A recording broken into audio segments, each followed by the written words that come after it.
مساء الخير or صباح الخير للناس اللي بيعيشوا خارج the United States. Good evening everyone, or good morning for the people they are living overseas.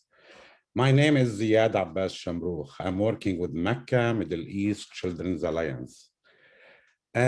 Really, from all of us in MECA and MECA family, we would like to thank you for joining us today. This is a special event for us, for special friends, and we honor this moment. And before we start, actually, I would like to thank all our co-sponsors, Friends of Sabil and Jewish Voice for Peace. And of course, we would like to thank all the people that are working and worked in the past for this event, and especially Dean Derbake, which is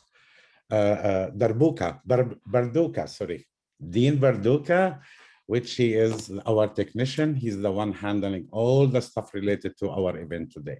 At the same time, I want to thank our event coordinator, Benny Rosenwasser. She organized this event. And for the other people that are working, our colleagues. And for the people they don't know about us, about MECA, Middle Eastern Alliance, we are here since almost 33 years and exist, and we are working in the Middle East. And by the way, if anyone is not registered in our mailing list, you can do that anytime, where you would like to hear about our activity or learn more about these kind of events or join events. We have, and we organize all the time in this. So what you need, just go to our website. We will have it on the chat room, and click there and you can join us. Of course, we are working in the Middle East, and especially in Lebanon, in Palestine, in Gaza, West Bank. We have different projects where we try to cover the children needs, women needs, and especially recently with the pandemic, where we cover all the areas where people needs, especially relief fund. We try to support the people. And we have our own continuous projects like the water project, scholarships, and we have, of course, projects related to the trauma, dealing with mental health issues in Lebanon or especially in Gaza Strip, try to deal with children. So I'm not going here to speak about MECA, our work. What I want to say to everyone, actually, you can go to our website, learn more, register, you can receive our emails. And if you don't like our emails, you can delete it. It's something simple. For today, of course, usually we do certain kind of introduction, but I'm not saying to say that much, because the book you will hear about from Mona Hajjar make the center for the world, and especially for Palestinian refugees. It's become that home in that village, in that town, in that city.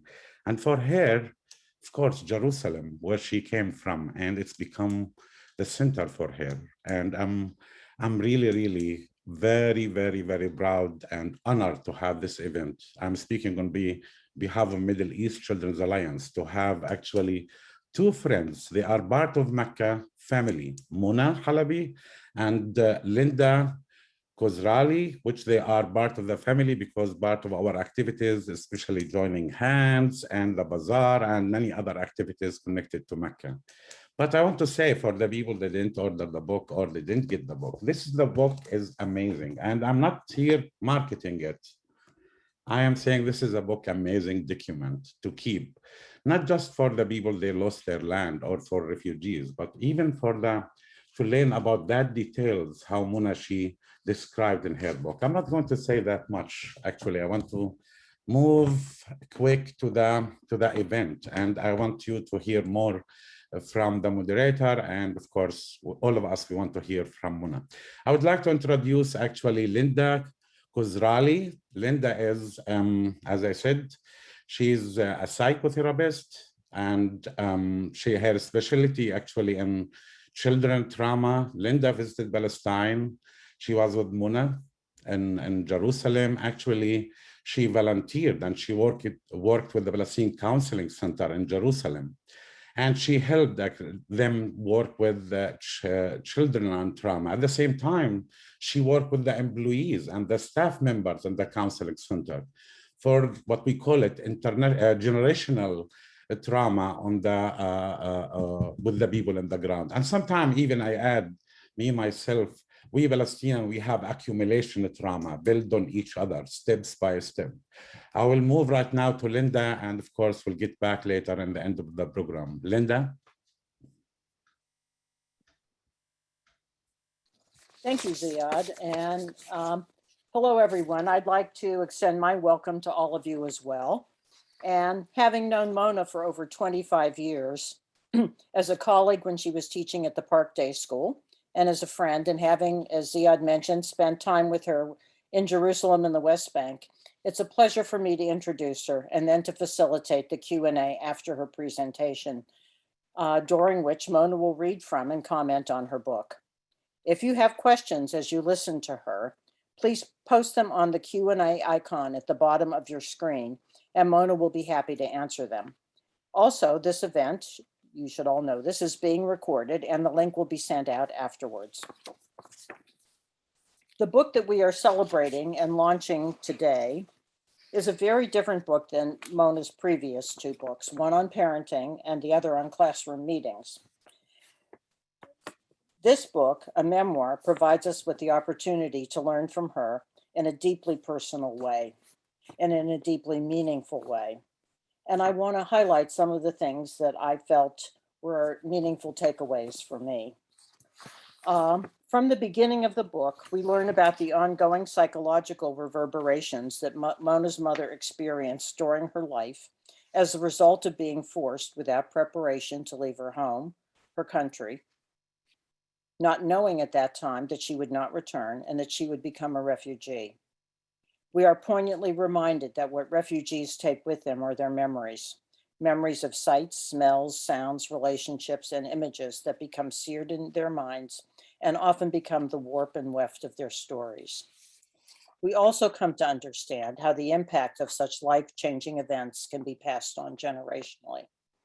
We experience the relationship between Mona and her mother.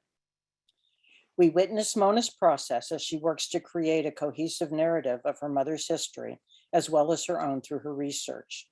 But while Mona is learning about her history, she is also learning about and teaching the children at the Ramallah Friends School. She is learning how the stress under which they live impacts their relationships and wreaks havoc with their emotions. She is teaching them to identify and understand their own feelings and to use them constructively, rather than destructively acting them out.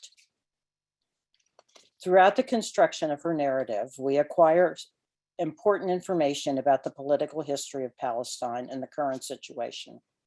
We develop an appreciation of the Palestinian people who courageously live their daily lives. As we are informed of particular times, places, and people, we also experience our own feelings, as well as Mona's and her mother's. All of this experience adds to the depth of our understanding. Her moving descriptions of their past and present journeys provide us with the opportunity to empathize. This adds another dimension to our understanding. Through our empathy, we can more deeply immerse ourselves in experiences which include disenfranchisement, injustice, separation, loss, and the painful feelings that are engendered. But because experiences and their accompanying feelings are rarely without complexity, we also experience the other side of the emotional coin. Experiences that more easily resonate within us and include belonging, kindness, generosity, and love. Love is so present in this book. It's such an important thread as you read it, and you'll see that it's a thread that helps provide the continuity throughout the book. It's the love of the mother and a daughter, the love of a wife and a husband, Mona and her husband, David, the love of a people with a proud heritage, the love of a country, Palestine. Mona's memoir reaffirms that by truly understanding the past and integrating it with the present, we become stronger. And with this strength, we are able to help others become stronger as well, just as Mona did with the children at the Ramallah Friends School and her mother did with her daughter. So now I'd like to present Mona to all of you. If you've not read her book, I know her presentation will encourage you to do so. And just a friendly reminder, by buying the book through MECA, the proceeds from the sale will go to support MECA's work. So I now want to present to you with my friend Mona Hajjar Halaby, and I present her with affection.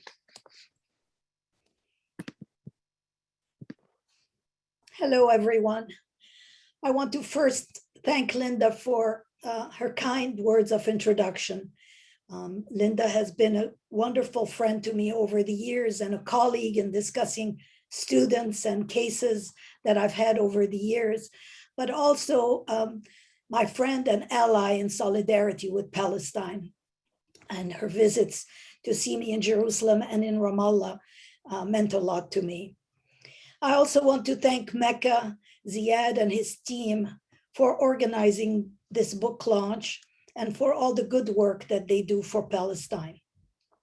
I guess I will start by sharing a little bit with you my journey to write this book and how it began. In 2003, my mother was in her late 70s, and she had been telling me stories throughout my life about her life in Jerusalem pre-1948. But I wanted to sit her down and have her tell me the stories, and I was going to type them out and record them for the family. And I thought I would self-publish that, and it would be for my children and grandchildren. My mother's story meant that she was a refugee in 1948 when she lost her home in Jerusalem during the Arab-Israeli War, which we call the Nakba, the catastrophe. My mother's experience was unlike so many other Palestinians. 750,000 Palestinians lost their homes in 1948. And today, 1.5 million refugees, Palestinian refugees, live in camps in very difficult conditions. My story was different, and it brought on a lot of guilt for me, because as a refugee, my mother's family did not have much money, but my family had connections and in that way had resources and were privileged by that. So my mother was able to stay with an aunt in Alexandria, Egypt, for what she thought was just a couple of weeks until things calmed down, which is what all Palestinians who were forced to flee felt. And sadly, she could not return.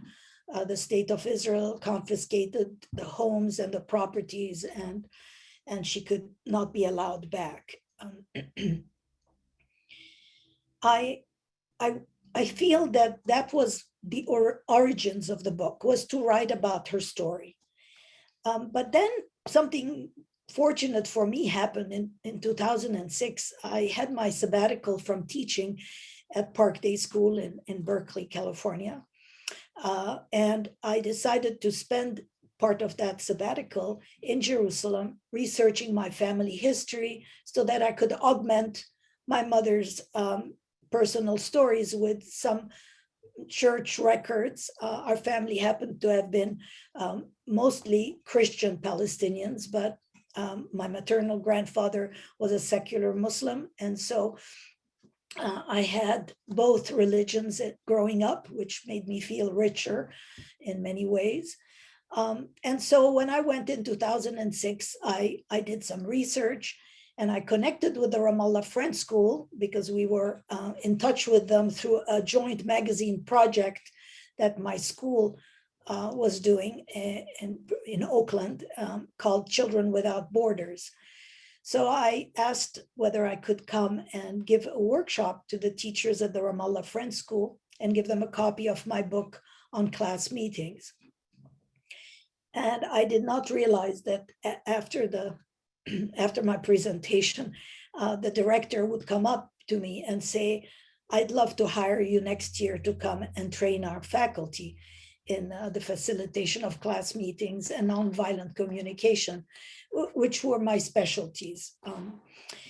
Of course, I wasn't sure I could do that. I needed to talk to my husband, David, to my director at school, and so on and so forth. Well, the trip materialized, and I was able to go to Palestine and live a year in Ramallah. And while I was there, I kept a journal because I love writing and I love reflecting on my life. And so I kept this journal, and in writing the journal, I realized that really my mother's story and my own were interwoven, and that my mother's story could not be by itself and mine by itself. It needed to be one book in two voices. And this is how the book really took root and developed.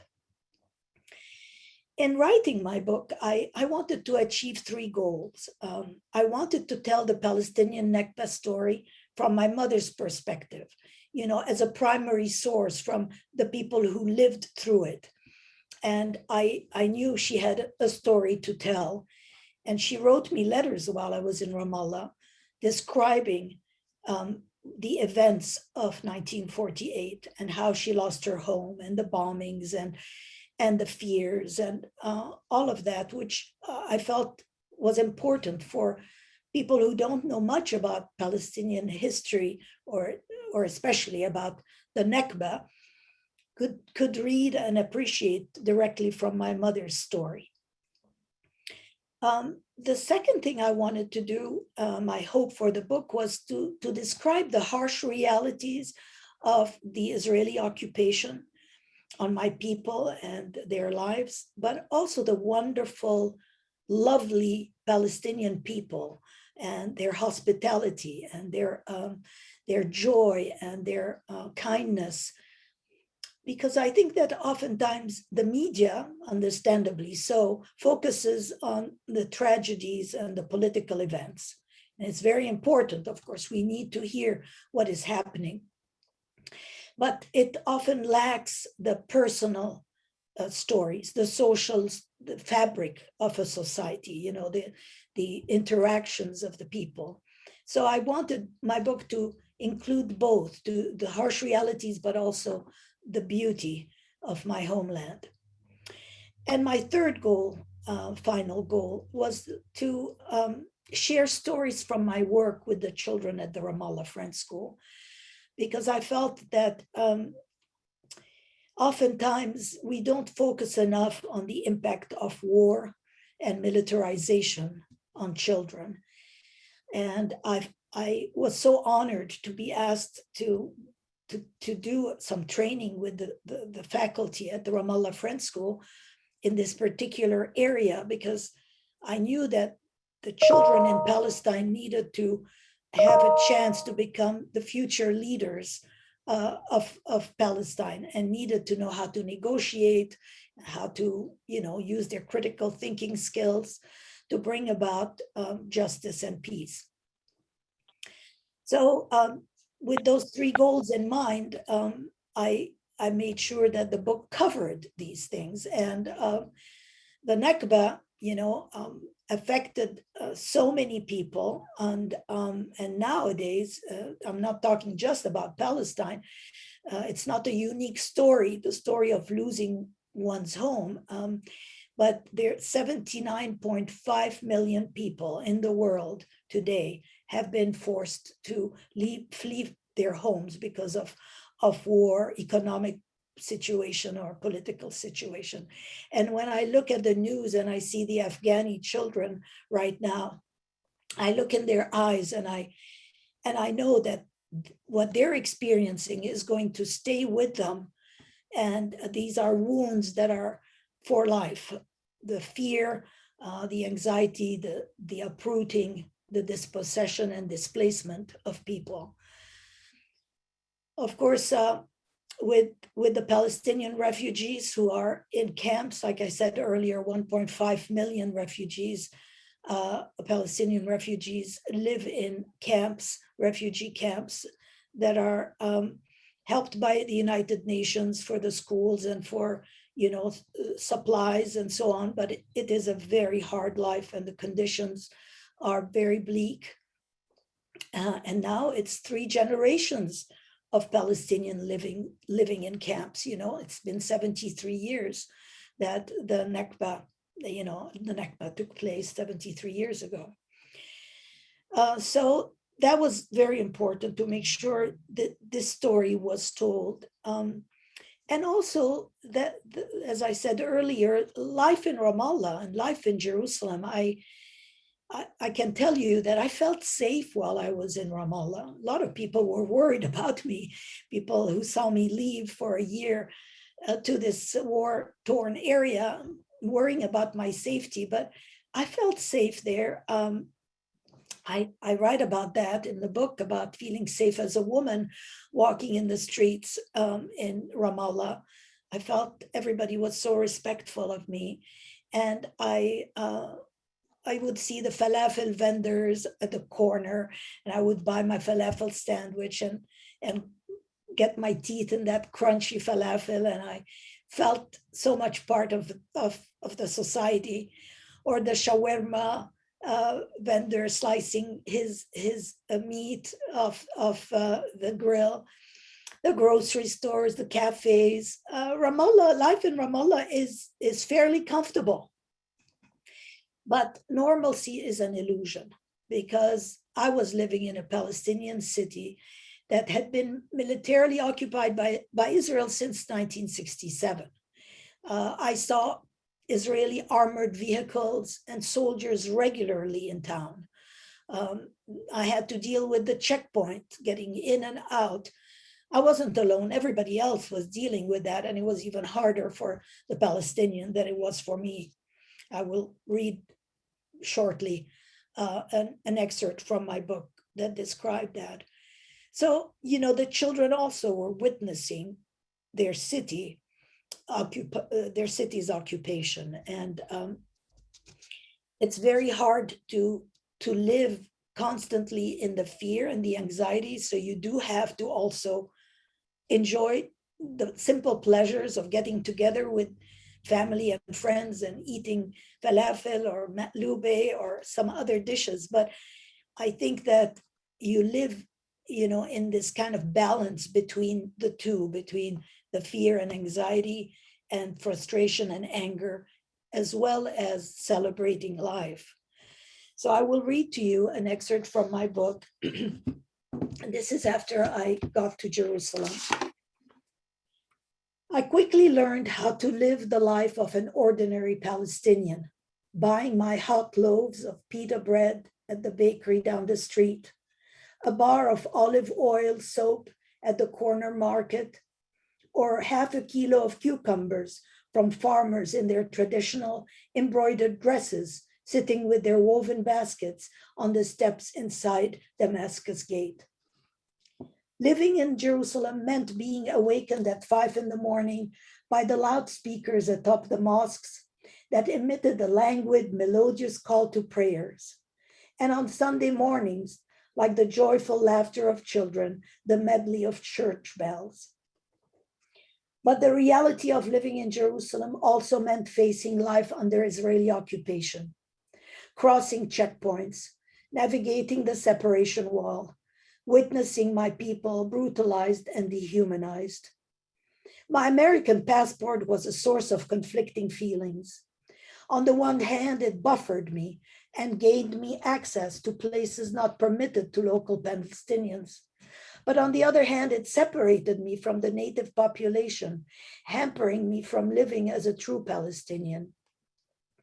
At times, I felt guilty for holding in my hands this little slim blue book with its golden eagle embossed on the front that allowed me so many advantages.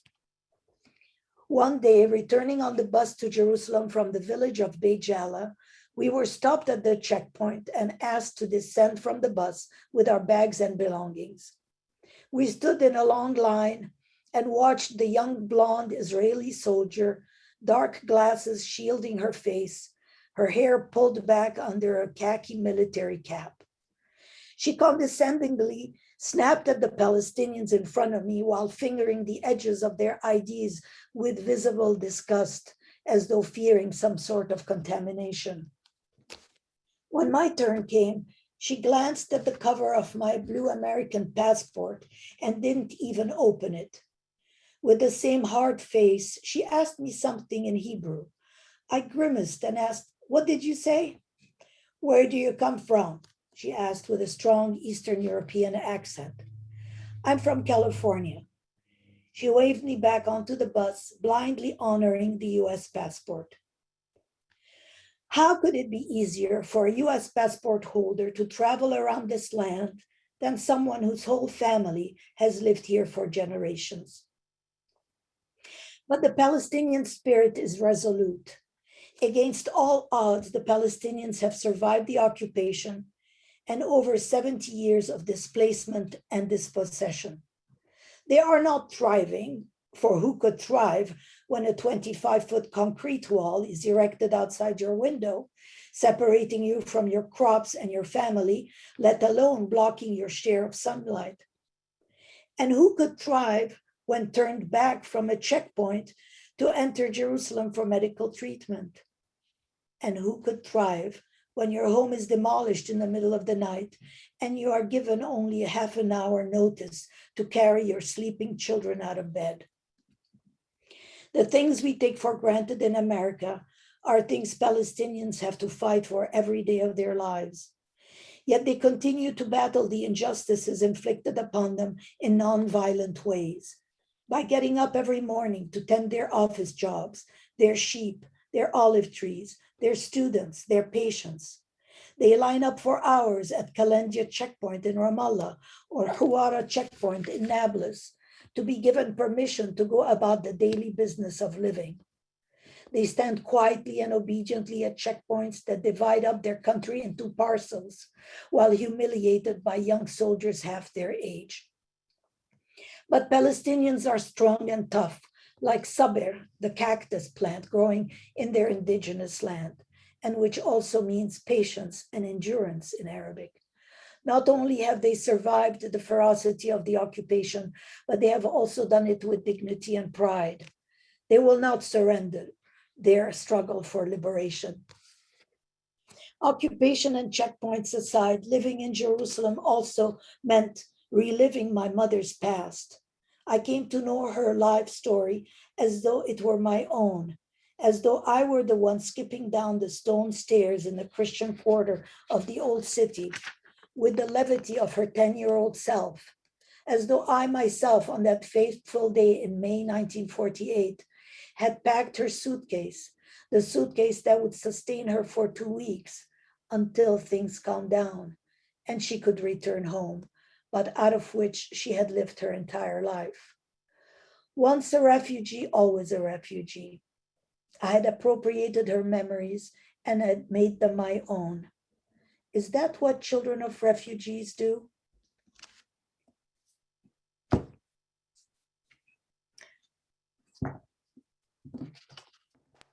I don't know if all refugees do that. Children of refugees do that. I think that some of them do not have parents who tell them many stories from their lifetime because the stories are so painful. And so many Palestinian children learned from their parents. If their parents were willing to share, my mother was very, very much a storyteller. And I grew up hearing the difficulties she experienced, but also the joys. I want to speak a little bit now about my work at the Ramallah Friends School. It was challenging, but very rewarding. I remember the first staff meeting, looking around at the 50 other teachers in the library around the long table and thinking to myself, I belong. They're all Palestinian like me, which was something I had never experienced in my life in the Western world, where I always felt I was the other. And very often I was the only Palestinian in a school I was teaching at. And there was also a Palestinian flag on the wall, which is something you don't see very often in a school in America. The director of the school had hired me because she was worried about the children's aggressive behaviors. And when I came to the school, I saw that. I saw that in the playground, children did not have the tools to communicate and resolve conflicts peacefully. I also saw a lot of impulsivity, the inability to remain focused in class, lots of signs of dysregulation, hyperactivity, anxiety. I had to teach myself a great deal about this because I taught in a school, that private school, that was pretty privileged and where children felt relatively safe. So I read all kinds of UNESCO reports about children in Kosovo, in Darfur, in Central Africa, in South Africa, in militarized zones all over the world, and now, of course, Afghanistan. I wanted to better understand how to help the children. And of course, the observations I made were all signs of PTSD. And even though I'm not a qualified psychotherapist, I could see that the stress, they were living the post-traumatic stress of living under occupation, from what they saw in the streets to what they saw on the news, and also what they learned from their parents and absorbed from their parents' own anxieties. The things I enjoyed outside of teaching was one of them was traveling all around Palestine, getting to know my country, where I had never lived there before. I had visited, but never lived there. I mostly loved being in Jerusalem. So on the weekends, after I finished teaching at the Ramallah Friends School, I would take the bus and go to Jerusalem. And I loved talking to older people who gave me a wonderful window into life pre-1948. I would ask their permission to scan their photographs. And the photos have now become such an important part of telling the Palestinian story. In my on my Facebook page, British Mandate Jerusalemites Photo Library, where for the last 7 years I've been posting photographs and stories about Palestinians in the first half of the 20th century. I also, of course, enjoyed the delicious food. I was invited to people's houses, and they would have mahshi, which is stuffed vegetables. They would stuff zucchini and eggplants and tomatoes. And then I was invited to a village in east of Ramallah called Turmus Aya. And there I was invited to bake some delicious za'atar buns, ras b'za'atar. Za'atar is thyme, fresh thyme that we picked in the garden, and then we chopped, and with the aunt of my good friend Siham, her aunt Imghassan, taught us how to make those delicious savory balls that we enjoyed eating together. So trying to balance the harsh realities with the beauty of the people around me. And I think of someone like Anthony Bourdain, his episode on cooking in Gaza, and the wonderful people that he met in their daily lives, and how that helped the people all around the world better understand the Palestinian reality and the Palestinian people. And recently, Rick Steves on KQED had an episode on the Holy Land, where he met with Palestinians and with Israelis, and heard two different narratives. I just think that those are messages that people are ready to hear and are eager to hear. And the final thing I want to talk about is that after 59 years of exile, my mother agreed to join me while I was staying in Palestine.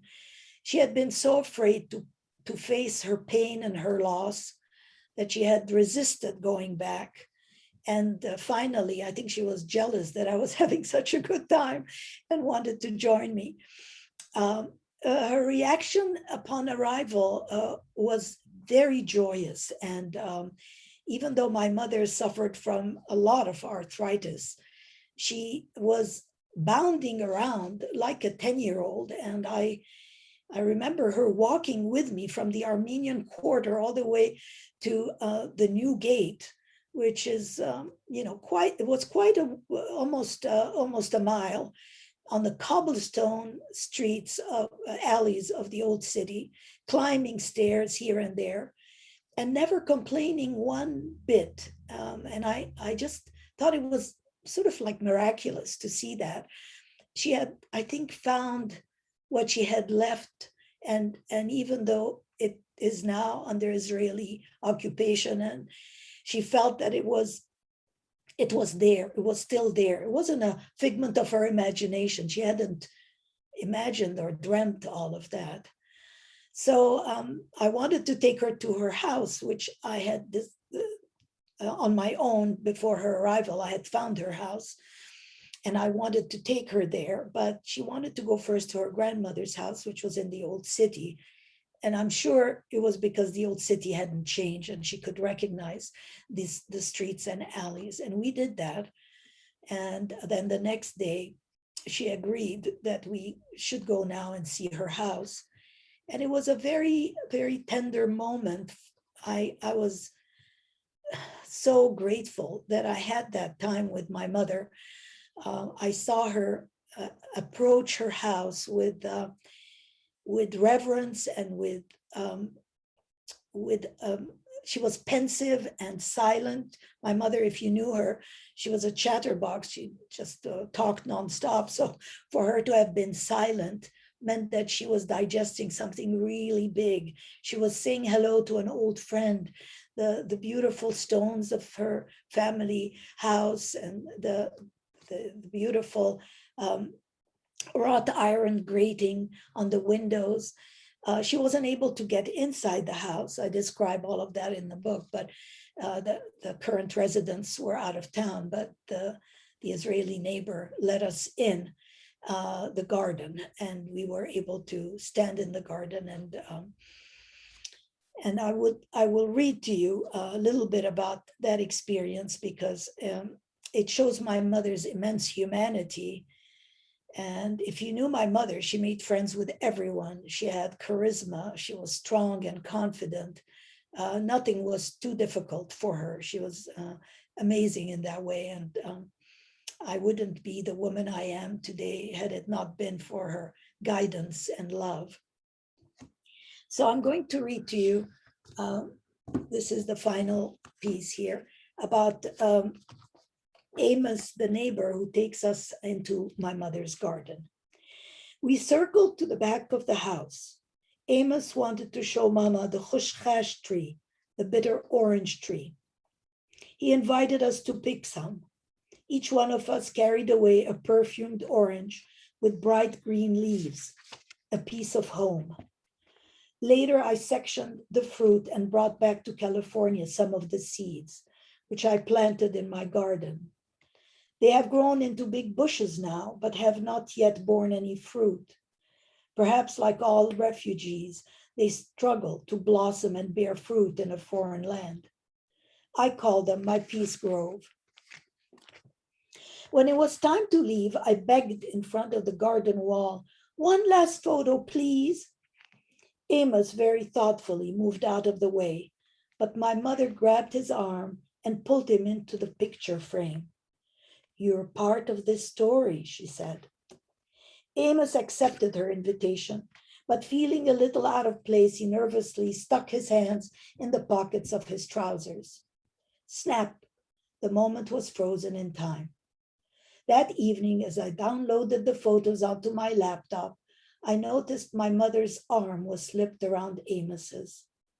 He looked stiff, stoic, and awkward. My family stood smiling, holding their oranges in their hands. I wonder if children of refugees are more or less outspoken than their parents.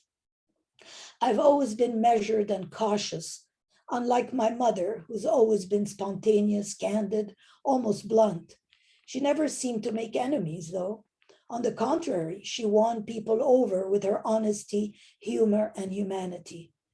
Pulling Amos into our family photo was certainly an example of how adeptly she worked her magic of combining directness with kindness. But interestingly, she too, like me, had held back on this trip. She didn't lash out in the shuttle bus or argue with Amos. Was it due to her advanced age? Or was it because she had lived with Jews in Palestine all her life? They were never the other to her. There were Palestinians too, Palestinians who happened to practice a different faith.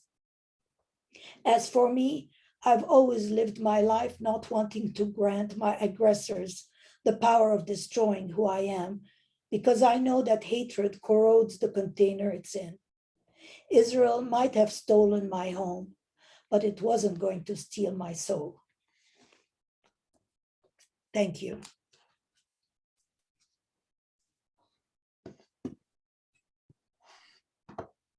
Mona, thank you so much for this really moving and stirring presentation.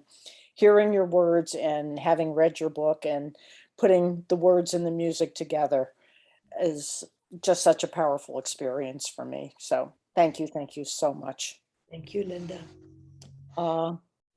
We have some questions here. Okay. And the first one is as follows. My understanding is that prior to 1948, Jews and Arabs lived peacefully in Palestine together. Is that true?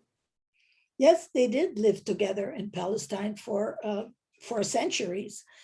And I think that mostly they were Sephardic Jews at the time. My mother's friends were mostly Sephardic Jews, meaning they were from the Arab world. And then after World War II, more and more Jews from Eastern Europe and Germany came looking for refuge in Palestine. And that changed the dynamics because they were Western Jews and their lifestyle was a European lifestyle.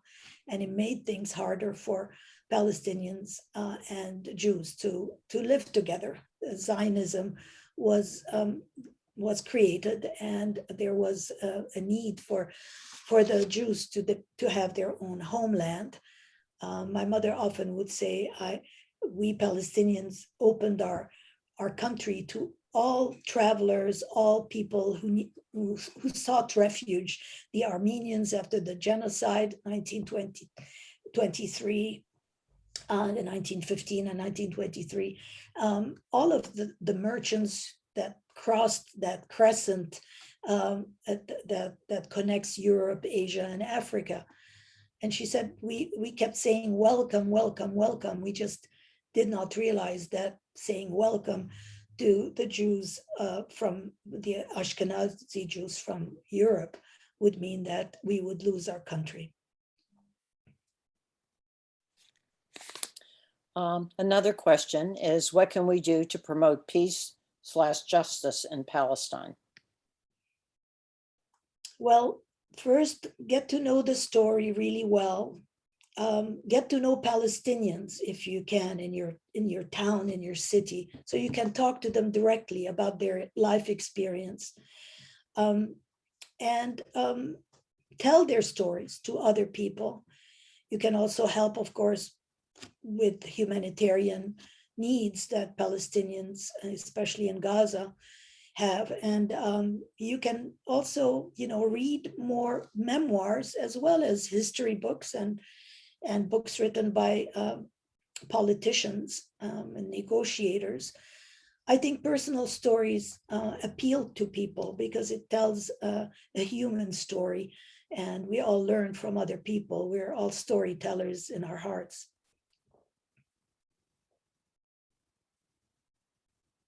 And another question, how are we going to prepare ourselves for so many PTSD children/adults, not only Palestinians, but from all over the world? Remembering an old book, The Smallest Pawns in the Game, about the children of wars and oppression, starting with Moses. That's a really good question. I addressed that a little bit in my book. I said that relying on attachment theory in psychology, I know the importance of a parent figure. Oftentimes it's the mother, but many times it's the father as well. If you have at least one parent who is loving and constant in your life, you grow up feeling secure and confident. There might be wars around you, you might witness difficult things, but if you have that experience of feeling loved, you feel safe. And I know that from a personal experience. My mother lost her home in 1948, and then she lost it again in 1961. And I addressed that in my book, when my family, myself and my father, mother, and sister lost our home in Egypt in 1961, when Nasser nationalized Egypt. It was a different reason why we lost our home, but the sense of losing our home, I was 11, and my mother and father continued to provide my sister and myself a safe cocoon to grow up in, and a lot of pride in being Arabs, and that we needed to go on, and that we were strong. It was really moving when I think back of how my parents dealt with political upheaval and their children, and wanting to make sure that we grew up knowing who we were and being proud of who we were, and continuing on without experiencing too much of the trauma. I mean, the trauma happens, but if you're loved, you can, rise above it. Well, are you also saying that in families where there isn't a tremendous amount of resilience, but even in families where there is, that we also have to really help the parents be parents? Yes. And that's in addition, that comes along with helping the children deal with whatever the internal repercussions are in dealing with trauma. Yes. I addressed that in my book because I noticed that all of the work I was doing with the children in the classroom was not enough if the parents were not helped as well. So the counselor at the school, Adele, with whom I worked, and I advertised to the parents in the parent newsletter that we were offering parenting seminars. And within the first few days, 150 parents signed up. You could tell that they were hungry for support and guidance, and also they shared a lot of their own traumas in that group. So we had 6-week sessions with 15 parents at the time throughout the year. One of the things was striking to me as I met with some of the teachers at the Ramallah Friends School was their own trauma and how eager they were to talk about it, and how important it is to, yes, it's extraordinarily important to help the parents, but it's also equally important to help those who are working with the children. And that would be teachers, other caregivers, that otherwise it just keeps rippling up and down through the system. Yes, for sure. Another question is, like Amos, do you feel there are also stress/anxiety issues that the children of oppressors experience? Oh, yes, absolutely. Amos and his wife did not have small children, so I did not talk to them, but I did talk to 2 or 3 other families, Israeli families, and they talked about their children having also nightmares and worrying because they could see their parents' worries and they would hear the news. I don't know what is being done in the schools in Israel to address that. And I know that most of the Palestinian schools don't address it, really. The Ramallah Friends School was really very, very fortunate to have a director who acknowledged that this was an issue that needed to be addressed. But I think all children on different sides of wars suffer. One of the things that you and I have talked about is the contrast in the different schools that we visited. The Ramallah Friends School, the school in the Armenian community, and then we visited a school in East Jerusalem, which was an experience that I'll never forget. And the condition of the school, the anger in the children was palpable. Yes. And I'm wondering, as an educator and also for myself as a therapist, how can we help those students? That's $1 million question, Linda. I know it is, but I'm also thinking that we've been working to provide educational resources for the families in Silwan. Yes. And is it that we need a broader base of education, that we need to help these families feel that they're valued by providing them with nice books and a nice environment in which to learn? I'm sure those things help, but can we all think of other things that we can do? Because I think this is one way that we can help contribute Yes. to the Palestinian community there. Yes, I mean, having a nice environment to go to school to every day makes a difference. I mean, the Ramallah Friends School has a beautiful playground and is in beautiful buildings and so on. And the school in East Jerusalem, you and I visited, there was, pieces of the wall falling on the ground, and the desks were, maybe 100 years old. I mean, it was very, very sad conditions. And, when we went, we took classroom supplies for the children, which was one way of helping, just one, it felt like a drop in the bucket, but to help in a concrete way. Or the library, the books we've ordered for Silwan for their libraries. I think that all of that is helping, but it seems so little, and it's so hard to do from a distance. MECA does a great deal to help in that way, not only with medicines, but also with a lot of focus on children and their needs.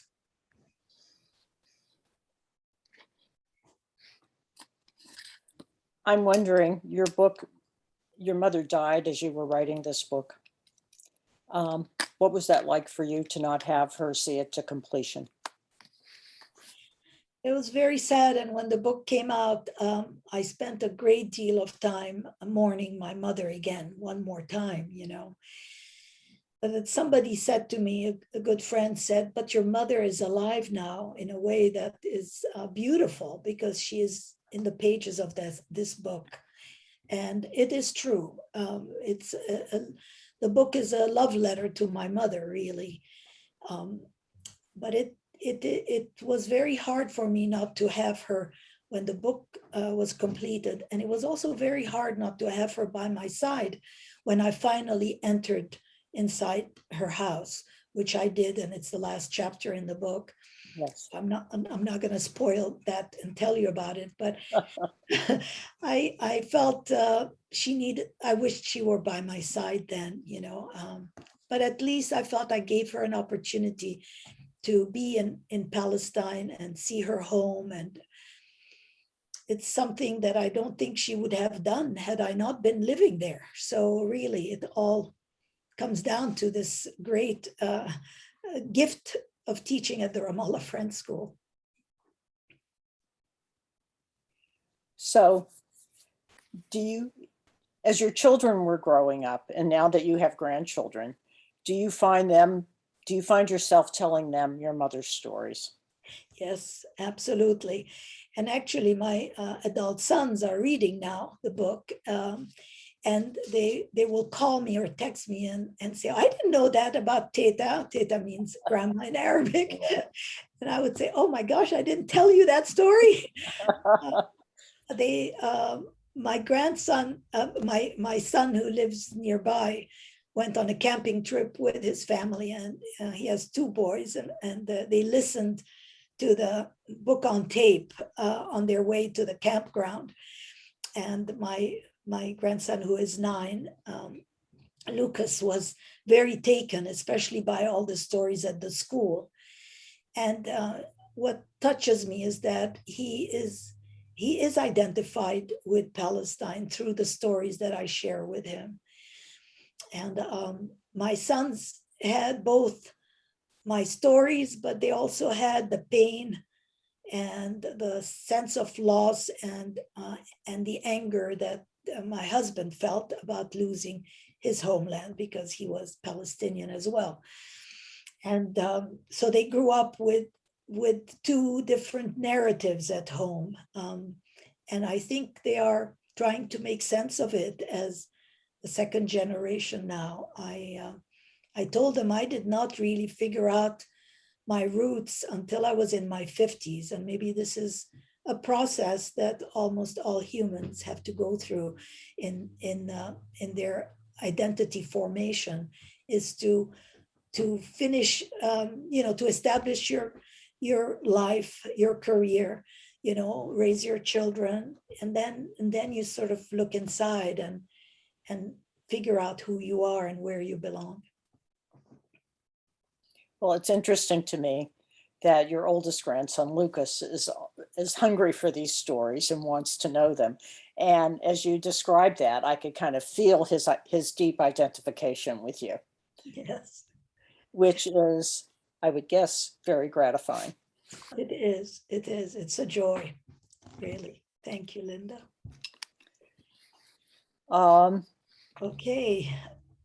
I'm going to turn this over to Ziad, and I'm sure he has some questions and comments that he would like to make on your presentation as well. So. Okay. Thank you, Linda. Thank you, Linda. And stay with us, Linda. Maybe we need you. Yes, stay with us, Linda. What are you? There you are. I'm back. I'm back. Now, we are dealing with the trauma. Please stay. We need you. Yeah, we are like Mona, what she said. Once a refugee, always a refugee. And this is something live with you, no matter where you are, where you live. And I know, like from the introduction too, about your experience. And I mentioned that now we Palestinian, we have accumulation of trauma. And it's built on each other because we never dealt with it. All the time, it's like building on us and impact us. Anyway, there are many things. I was reading your book, and I want to remind the people, they are listening to us and they are watching.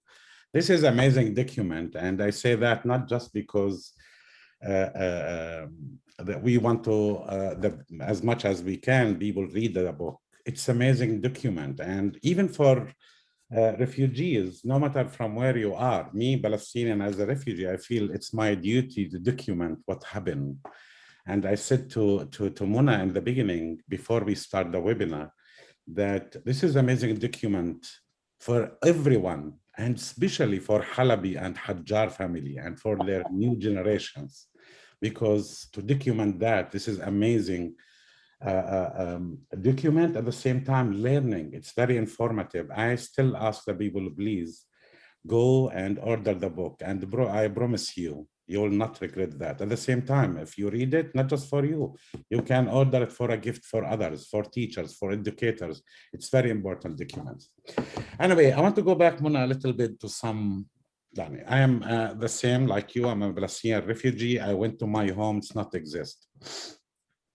My mother home or my dad home, both destroyed. My mother home, it's in a national park, and my dad home is destroyed, and they build another house in the same piece of land.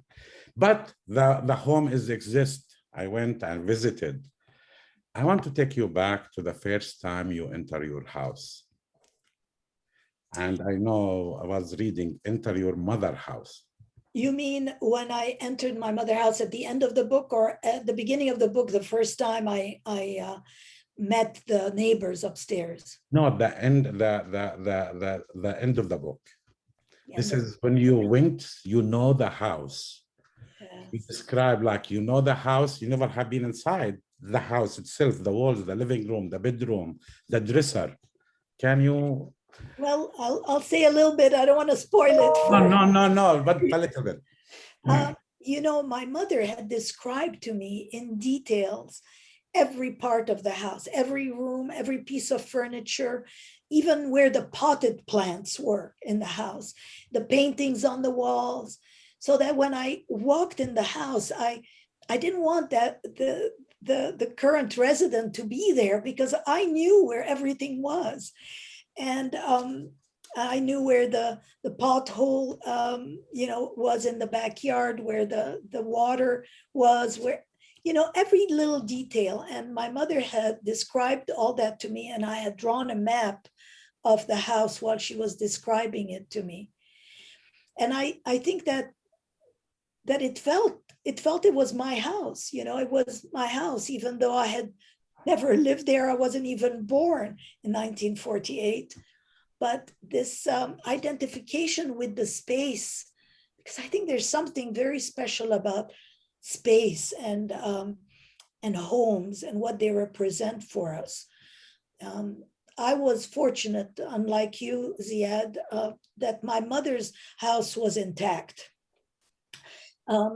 It was inhabited by a Jewish woman and her husband, and she's originally from Tunisia, and she loved the style of the house, which is an Ottoman house, and so she kept everything more or less the same. They did some upgrades, but the layout and the space was the same. And I felt like I was holding my mother's hand when I walked through that house. Yeah. It was very moving and painful and beautiful, all of those feelings all together. Yeah, absolutely. And everyone has his own experience. Like, I remember Edward Said, if you remember that film, when he Yes. refused to enter the house, but his son, he entered the house. But Edward, he couldn't enter the house. He doesn't want to enter the house, and because he lived there, he knows the house. Yes. But this is something like very a historical moment, I call it. Even if the house exists or not exists, the moment you know about it. And for me, I know there is a lot to say about this. You say about that visit to the house in the book. And it was amazing for me. Like, even I hear your voice. I know you. I hear your voice. I hear your mom's voice in the book. At the same time, I hear my mother's voice when she was speaking about, this is where all the voices coming together. The other thing I want to ask you about the contradiction in short time, and maybe just the weekend, it's the time you went to the kibbutz, and you handle it, and I see in the book, I'm not going to, but the people, like when they can take more details, and you handle that very carefully. And after that, another week, next weekend, you went to Turmis Haya. What a contradiction. Yes. How you elaborate a little bit about that experience? It was very hard. I was invited to spend a weekend in a kibbutz. My friend Kathy Bergen had a friend who lived in the kibbutz who was very much a peace activist. And he invited us to spend a night at his home, he and his wife, and to show us around. And it was very hard for me to be in the kibbutz, because the kibbutz was dead, and I say dead and I put it in quotes. But by that I meant that the aspirations of the Zionist movement, the socialism and the agricultural drive that the early settlers in Palestine had was gone now, and the kibbutz was like a shell, and there was no life or no community. And he himself, Ilan, who invited us, was very disillusioned with the kibbutz program. Mm-hmm. And so it was challenging for me. I couldn't sleep that night in his living room. But I'm glad I had that experience. It was an experience that I did not say no to when Kathy and Margaret, the three of us went. And when they said, do you want to do it? I said yes, because I wanted to learn more. My trip to Palestine was a trip to learn as much as I could from every possible angle of this land. And then a week later, my friend Siham invites me to spend the day baking with her aunt in Turmis Haya. And the life of that village, and the hospitality and the warmth and connections between the people Palestinians, you say to them, I like your necklace, they take it off and give it to you. And this is how I felt when I was in that village, that there was this generosity of spirit. And yet the village, was all Palestinian, but very close to it is a settlement, another settlement, another settlement. But I did not let that bother me while I was there. I lived with them in the moment, with Imrasen and Siham and the Zatar we picked in the garden. And there was so much life there versus the kibbutz and what I saw at the kibbutz that day. Now, there might be other kibbutzim that are, different and more alive, but the one I went to was not. And there was a big contrast, very big contrast. Yeah, for me, when I was reading that, and especially when he tried to justify or find the excuse that the land is bought, this is the whole, and you were doing this kind of argument. I will let the readers later to find out.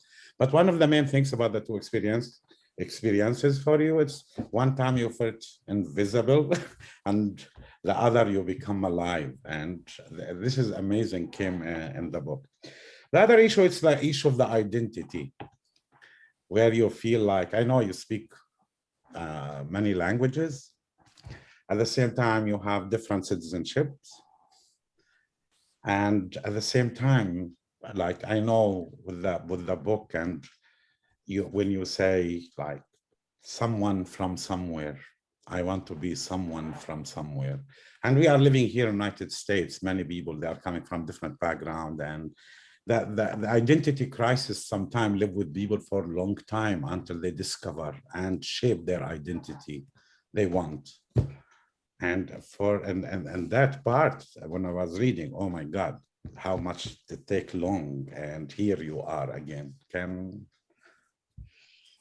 Yeah, because I was born to a Palestinian mother, and then my father's family came from Aleppo, Syria, but they were living in Egypt. There were three countries, Arab countries, represented in my background, Palestine, Egypt, and Syria. But my father never spoke about Syria. And my experience in Egypt was not an Egyptian experience, because my mother talked nonstop about Palestine.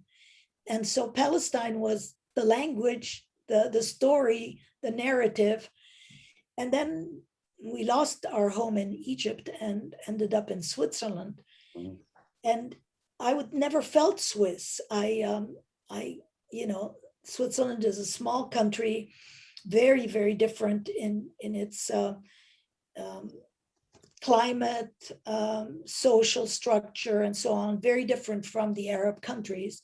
So it was a very big culture shock for our family, even though we spoke French and had in Egypt a life that had been very comfortable and Western to some degree.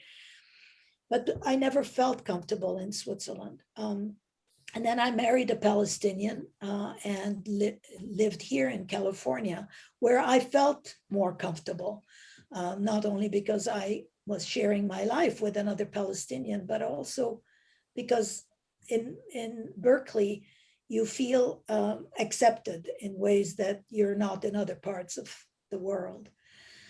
And I realized, and I wrote actually a short thing about it, which I will read to you. It's in the book. I say, I was good at naming geographic places of origin, but they didn't reflect who I truly was. It was complicated to say I was a Palestinian belonging to a country not represented on the world map, a Syrian via my paternal lineage, and finally an Egyptian because my name was printed on my Egyptian birth certificate.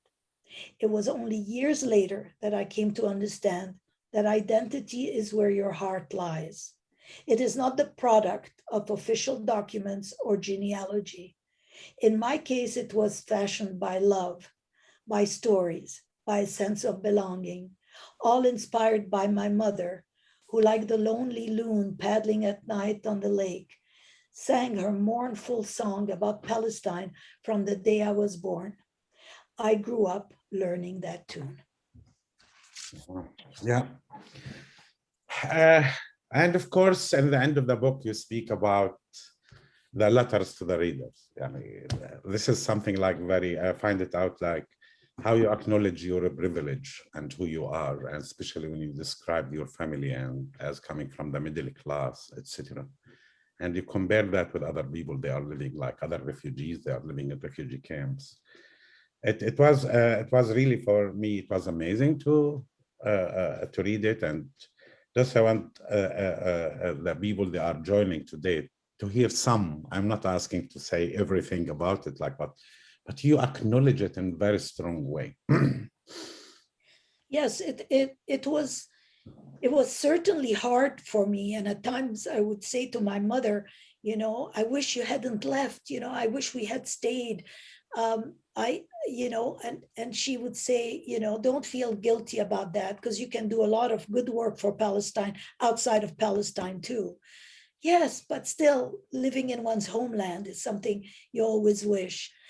And then, the fact that our family, even though we didn't have a lot of means when we lost our homes, were able to recover, made me feel very guilty, because I stand in solidarity with refugees all over the world, with my compatriots, my Palestinian compatriots who are living in sometimes very dismal conditions in refugee camps. I feel as though, having had this privilege, with it comes responsibility. And I needed to be honest and say, I feel terrible that I had this experience, whereas others are suffering a different life. And so I'm not going to sweep that under the rug. I needed to share that at the end of my book. Yeah, I appreciate that a lot. I want just to remind the people again, this is like the book, you can order it. You have time, anytime, for you, or you can order it for a gift. And there are a lot where Mona says with details, and it's amazing. The moment you start with it, you cannot quit or stand. You continue with it all the time. And one of the things when I speak about it, and I want to bring Linda here with us. Yeah, you experience the same. I know. I want to ask you a question about Mona. I didn't speak about it actually. While Mona, she was in Palestine and going through, and you were with her, how you handled that with her? And at the same time, you were working in the counseling center. All the time you are surrounded the trauma coming and the reaction in the daily activity. You are working the counseling center. At the same time, you are very close to Mona and all what she's going through while she was living. Of course, there are good things and something impact. How was it for you, your experience too? Well, for me, it was a remarkable experience in a number of ways. One, to see, well, it was at times very difficult for Mona to experience what a lot of the Palestinian people were going through. She handled it with a lot of aplomb and grace, and was always trying to help me understand situations that I had questions about. So that I think our talking together was extremely helpful for me. I hope it was helpful for her as well. Yes. For me, I have never seen such generosity of spirit and just of deed from people who had so little. And what I'm thinking now is when we went to the unrecognized villages. And that was another experience that will live with me forever, because the people living in those villages had very little to almost nothing. And their willingness to share their food, to welcome us into their tents, to share what liquids they have, even though there was no running water at the sites, it was almost overwhelming to me. And that, plus going to the schools in East Jerusalem, have been seared kind of in my mind forever. And it's what makes me want to continue to work and help MECA raise money so that we can have some impact on what's going on in the Palestinian territories. But I found it to be a growth producing experience, And I'm appreciative that I had the experiences to do that. And I met some wonderful people. Mona? Yes. Yeah, now I want to go back to the main point when we speak. You know, you speak about, like, we breathe right of return, right? As refugees all the time, like right of return, it's become something it's connected to us when we speak about refugees. And here I want to speak, most of the Palestinian people, they are refugees now, according to you, and numbers, it's not like reflect the right numbers. According to the Palestinian Statistics Center, actually, they say we are almost 8 million Palestinian refugees out of 13 million Palestinian all over the world. And when we think about like any solution, and sometimes it's like any solution will not include the right of these people. I don't think so. There is a solution can be settled or sustained solution or peace plan with all. And especially for us, I know we are in the United States and we are privileged. Me, I say all the time, I'm privileged. I can shower every day when I want. I can drive where I want. These are the two simple things. I can access my, like, humanity. Like, I feel it like, oh, I have water every day comparing with the other people living. I can't just say in Palestine, even in Syria and Jordan, and of course in Lebanon in this time. Now, how we see the future with the right of return. And sometimes people, they ask us to compromise. What do you think about that? Well, you know, there are so many different opinions about this. And as you know, I'm not a negotiator or a diplomat, and I would have a hard time coming up with a solution that would be equitable. But all I know is that I would like to see justice, human rights, rule of law. I would like to see a pluralistic, democratic society. These are at the core of what would make for an economic parity, because right now the economic situation is totally uneven and imbalanced, and it can't go on like that. Right of return is very important. I think, you know, it's sad to say, but if I wanted to go and live in Palestine, I can't. Even though that's where my heritage is, my home, it's my homeland, but I'm not allowed to stay for more than 3 months. That would be my visa, a visitor's visa. So I think it's very important to have a right of return, but how to develop a system so that there is a right of return, but that we're not creating more refugees. You know, it needs to be done in a very thoughtful way. And I'm not sure that the parties involved are ready for that. Yeah, thank you. Anyway, I don't mean to make it like, but sometimes even when you think about the future, it reminds me all the time when I visited my village, and all the time I want to go back. I want to go there. And here it's something different. One final question to you. Are you planning to translate the book? Yes. Yeah. Yes, in October, my publisher is attending the, I think it's a European booksellers conference in Frankfurt, Germany. And their hope is to try and find an Arabic publisher. That's the first language I wanted to be published, translated in, and then a French as well, because of my connections with French and Europe and so on. But we'll see. You know, it's at the moment it's doing well. People are reading it in different parts of the world, so it's giving me hope that it could become translated. Great. Okay, finally, thank you so much, Mona, for the great presentation. Thank you for the book, and thank you for everything you are doing. I know you are part of MECA family. We know who you are, what you do, etc. So this is an opportunity for us to honor you and to thank you, and thank you for everything. Linda, the same. Thank you so much for your support. And I know you are part of the family too. And the bazaar is coming soon, I think. Yes, it is. We hope that the bazaar is coming. And this is what I want to tell the people. We are in the process for that. We hope the bazaar will happen. We still preparing for that, but you'll receive. Stay tuned. We will hear more about more events. I want to remind the people in the end, don't forget to go to our website. You can go shop Palestine. You can go to MECA4peace.org and order the book. It's very important book, and try to get a copy. We are willing to send it to you. Again, thank you so much, Mona. Thank you, Linda. Thank you, Ziad. Thank you, Linda. It was an Thank you, honor. Mona. Thank you. And of course, I would like to thank Dean and Benny and everyone. Thank you, everyone. Please stay safe and take care of your health. And we hope to see you again soon. Thank you so much and have a good day. And I wish you the best. Thank you. Bye-bye. Bye-bye. Bye-bye. Bye.